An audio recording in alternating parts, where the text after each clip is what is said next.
Okay, Michael, Connor, tell us a little bit more about the next phase of this fabulous project.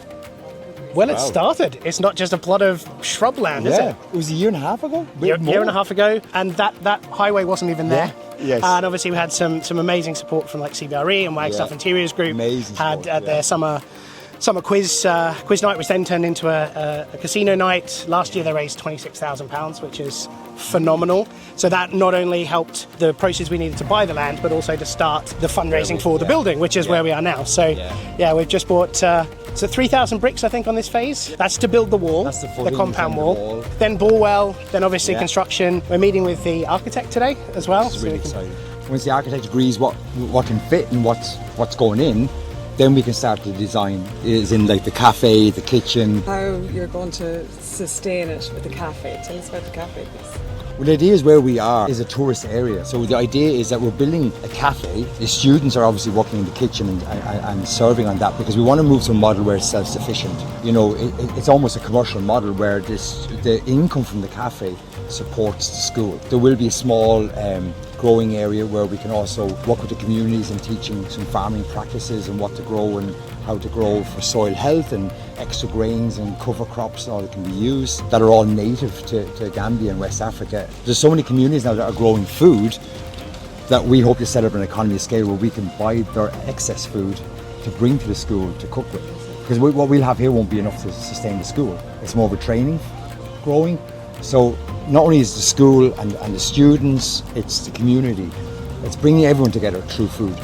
And I think the social enterprise model, obviously Waste to Wonder a social enterprise, we deliver our social impact through trading, through our ethical clearance process. So the idea of having a social enterprise model where it's a restaurant kitchen, we can invite tourists and obviously locals. This is going to be a big residential area as well. So the funds that are raised through that process, selling the produce, selling the food that's produced, funds the teaching. And that's what makes this not only sustainable for this particular site, but this becomes a pilot project for hopefully multiple school-in-a-box sustainable cookery schools in other regions. We're looking at Ghana, we're looking at Cameroon, we're looking at a whole range of places where we support schools with furniture and equipment and do the same, because we know that hospitality, it's a global industry, everyone eats.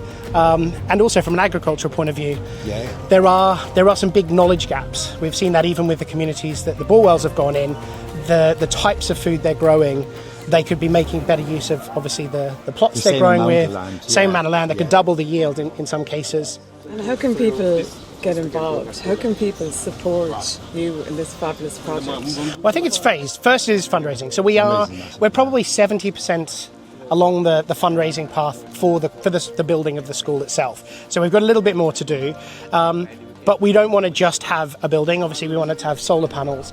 We're going to be buying a hydrogen cooking system. Once it's up and running, of course, we want people to come out and see it and experience it and enjoy the Gambia and try the amazing food. Quite early on in the beginning of the journey, but we're a lot further on than we were 18 months ago. And it's now that this is here, things accelerate from now because the building has started. Yeah. Now we've got stuff to see. You've got bricks, you've got foundations. But we have a date in mind. We really want to be open at the latest by this time next year. Yeah, an actual launch with students. Yeah. But have the building finished ideally this year.